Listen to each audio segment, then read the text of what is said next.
В эфире программа «Новости». Расскажу о самых заметных событиях к этому часу. В студии работает Марфирина Алексеева. Здравствуйте. Специалисты Якутского психоневрологического диспансера работают в Нюрбинской ЦРБ. Об услугах. В Амге прошла первая улусная педагогическая конференция. С докладами выступили более сотни педагогов. Студенты из Якутии провели во Владивостоке зимний бал о программе и конкурсе короля и королевы бала.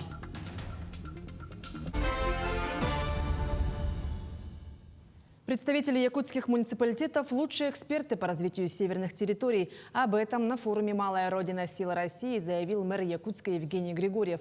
Глава столицы региона и другие его коллеги приступили к работе деловой программы форума. На 3 площадках специалисты обсудили вопросы градостроения, развития инфраструктуры и привлечения внебюджетных средств к реализации проектов.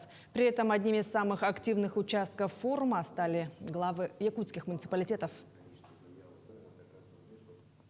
На федеральном трассе Вилюй 25 декабря планируют открыть грунтовый автозимник, проходящий по территориям Якутии и Иркутской области. В настоящее время подрядной организацией выполняются работы по устройству грунтового автозимника на участке от якутского села Тасурях до поселка Верхняя Маркова Иркутской области. Пробивка автозимника ведется 2 тяжелыми колоннами и 1 легкой. Также проводятся работы по обустройству ледовых переправ через водные преграды. Обращение к президенту по поводу отсутствия тепла в домах в одном из микрорайонов Алекминска попало не только на адресную почту, оно разлетелось по соцсетям, где было отмечено организацией «Народный фронт Республики». В рамках рабочей поездки в Алекминский район руководитель отделения выехал для встречи с жильцами этого микрорайона. На улице стемнело, когда к микрорайону ЗСМ подъехала машина с руководителем регионального отделения «Народный фронт». Народного фронта. У вас недавно обращение было, Владимир Владимирович, с вашего дома записывали. Встреча с жителями домов микрорайона предшествовала обращение жильцов к президенту России. Я так понимаю, люди обычно обращаются к Владимиру Владимировичу, когда есть действительно реальные проблемы и друг друга не слышит ни власть не слышит общество. Здесь все сейчас, чтобы помочь в решении этих проблем наболевших. Поэтому вы не стесняйтесь, говорите как есть. Если вы наглядно нам покажете, какие проблемы есть, там окна плачут, вентиляция не работает, трубы, значит, сверху горячие, снизу холодные, обратка не работает, вода горячая, холодная. Несколько домов, в каждом свои проблемы. Общее – холодно. Ой, привет! Сыночка, отходи. Можно мы к тебе в гости зайдем? Сына, иди сюда. Конечно. Вроде не холодно. Ну вот, недавно выключила его. А, вы нагнали тепло? Да, я обогреватель включаю здесь в комнате. Среди жильцов много семей с маленькими детьми. В одной из квартир проживает ветеран Великой Отечественной войны. Между тем, комфортным проживание назвать сложно. Да и электрообогреватель крутит бешеные суммы. Очень холодные батареи. И очень дует с вытяжки. Полы холодные. А сколько лет живете в доме? Ну, с года постройки. Уже 5 лет. За 5 лет. Всегда так было? Нет, последние 2 года. Ну, в прошлом году не так холодно было, в этом году очень стало холодно. Что-то предпринималось, обращение куда-то? Ну, писали, да, тут приходили, сперва промывали батареи, потом что-то делали. Ну, в этом году пока еще ничего не помогло. В ходе осмотра было высказано несколько возможных причин подачи тепла, обслуживания теплосетей, давления, ошибки застройщика. В этом еще предстоит разобраться более детально. Ситуация, скорее всего, конечно, будет вывод сделан прокуратурой района. Предположительно, мы видим, что идет по трассе большая теплопотеря, то есть более 10 градусов достигает. Посмотрели мы бойлерные домов, детского сада. В принципе, что жители, что заведующий детским садом сообщили нам, что в микрорайоне прошлый год было нормально, предыдущие года в эксплуатацию было нормально. Именно в этом году почему-то стало холодно. Предполагаем, что не додают норматив тепла. И, конечно же, есть какие-то технические моменты, связанные с неправильной эксплуатацией вентиляционных шахт, потому что люди приточку не обеспечивают. Есть такой момент. Ну и вот холодные трубы, мы прям сами убедились. Елена Фаст, Максим Копылов, Алекминск. Якутский психоневрологический диспансер активно расширяет свои горизонты, оказывает не только психиатрическую поддержку гражданам, но и всем тем, кто ищет квалифицированную помощь в психологических вопросах. Так, в эти дни специалисты работают в Нюрбинской ЦРБ. За 3 дня приема граждан за помощью обратилось более 50 человек, что указывает на актуальность и востребованность помощи специалистов.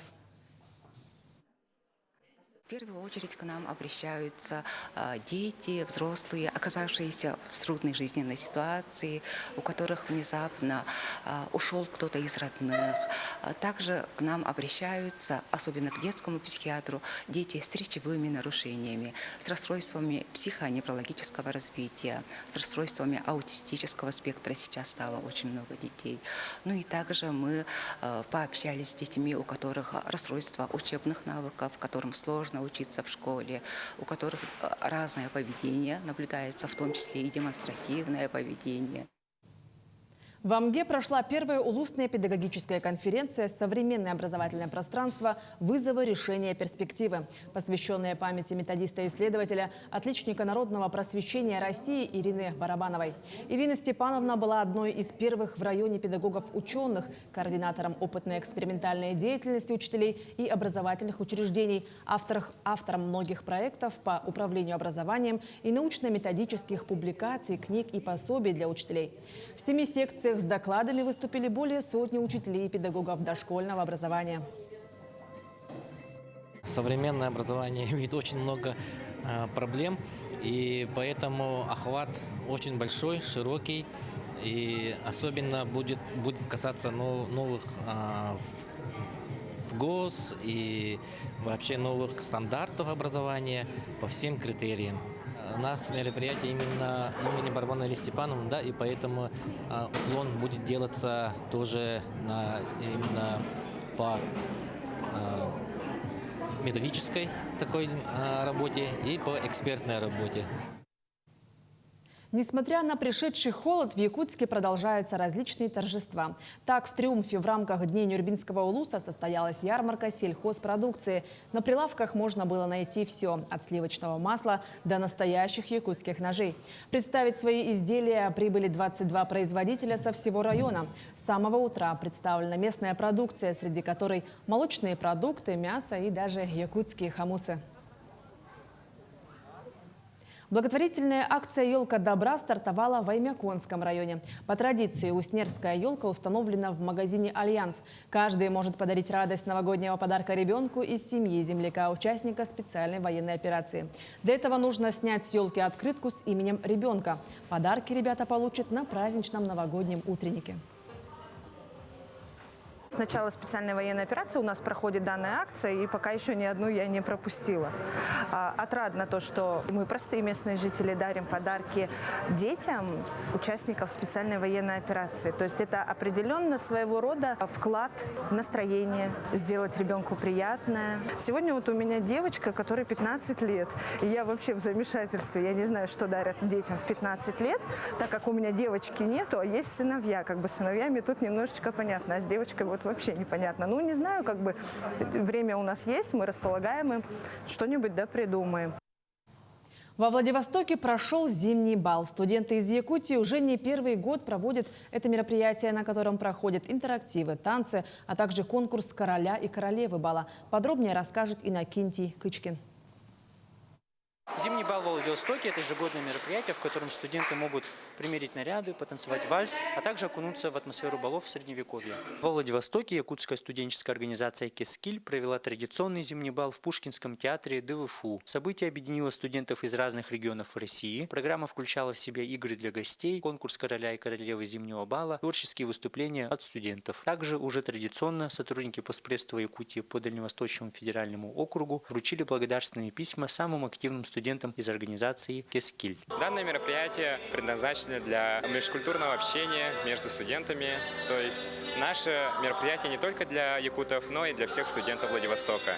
Ежегодно мы проводим в Пушкинском театре в таком историческом здании, чтобы приобщить студентов к высокому. Тут очень красиво, большая сцена и огромное фойе. Наша программа состоит из двух частей. Первая часть, она проходит в зале, в котором у нас идет открытие. К вальсу готовятся парочки, они за неделю поставили вальс. Тут начинается вторая часть нашего мероприятия, где начинается конкурс «Король и королева зимнего бала». Между интерактивами проходят игры для аудитории. Все гости и участники события заранее подготовили свои наряды, вели светские беседы, играли в игру «Ручеек», где каждый по итогу вальсировал с партнером, отправляли письма, кружились в вальсе. В этом году дресс-код был связан с тематикой святочного бала из вселенной Гарри Поттер. В конце мероприятия гости выбрали короля и королеву зимнего бала с помощью тайного голосования. Мы готовились 2 недели. У нас было очень мало времени, но я считаю, что прошло все на ура. Мы танцевали вальс, что было очень красиво и очень запомнилось. Мы репетировали долго, довольно волновались. Игры тоже были, мы участвовали. И, конечно же, самое главное, самый долгожданный конкурс «Короля и королева бала». Было 3 этапа, на котором мы успешно все прошли. За все 3 этапа гости наблюдали за парами и в конце голосовали в такую коробочку красивую. Нам подарили очень ценные призы. Зимний бал – это традиционное ежегодное мероприятие в Пушкинском театре ДУФУ, которое популяризирует культуру проведения балов среди студентов и дает им возможность проявить свой творческий потенциал. Иннокентий Кычкин, Владивосток.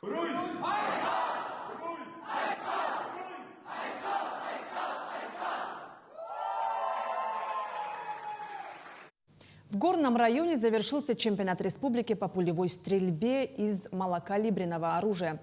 Этот олимпийский вид спорта, почти забытый с конца 80-х годов, возобновился спустя более 40 лет благодаря стрелковому тиру «Берген» в селе Берджигистях. На чемпионат прибыло более 30 спортсменов из 8 команд республики. Спортсмены соревновались в 8 дисциплинах стрельбы на 25 и 50 метров. Сам чемпионат принес неожиданные результаты. Так, воспитанники Берджигистяхской спортивной школы Олимпийского резерва Амелия Архангельская в стрельбе из пистолета на дистанции 50 метров опередила 2 мастеров спорта. А Джулус Семенов с результатом 543 очка из 600 смог зацепиться за бронзовую медаль. На этом соревновании наша чемпионка Европы по сурдоспорту Мария Егорова показала высокие результаты. Также нужно отметить спортсмена, нашего воспитанника, члена сборной команды России Федорова Яна. Он из 60 выстрелов, примерно 40 с лишним выстрелов попал в десятку. Такими были новости к этому часу. До встречи в дальнейших выпусках.